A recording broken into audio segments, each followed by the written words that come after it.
ওয়ালাইকুম। তো রাত্রে আমরা মাছগুলো হাউজে ধরে রেখে দিয়েছিলাম ডিম নেওয়ার জন্য। তো আজকে সকালবেলা আপনারা দেখতে পাচ্ছেন কি পরিমাণে ডিম দিয়েছে মাছ। আমাদের মাছগুলো কি পরিমাণে ডিম দিয়েছে আমি আপনাদের দেখানোর চেষ্টা করতেছি।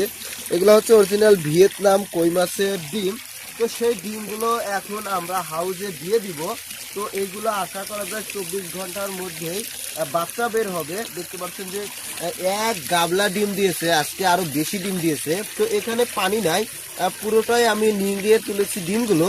তো আমি এখন ডিমগুলো দিয়ে দিব হাউজে। তো প্রথমে একটু পানি দিয়ে নিলাম।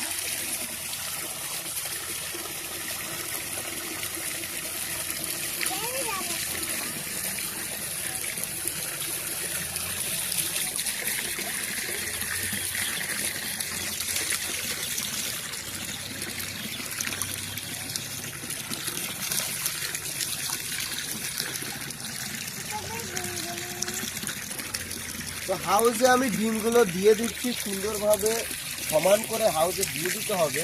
তো এই ডিমগুলো এখন ভেসে উঠবে, ডিমগুলো এখনো ফোলে নাই, কেবল আমরা মাছের হাউস থেকে ডিমগুলো সংরক্ষণ করলাম। যখন ডিমগুলো ফুলে উঠবে তখন পুরো হাউস একেবারে, যখন ডিম ফুলে উঠবে তখন এরকম 2 থেকে 3টি গামলা লাগবে এই ডিমগুলো নিতে।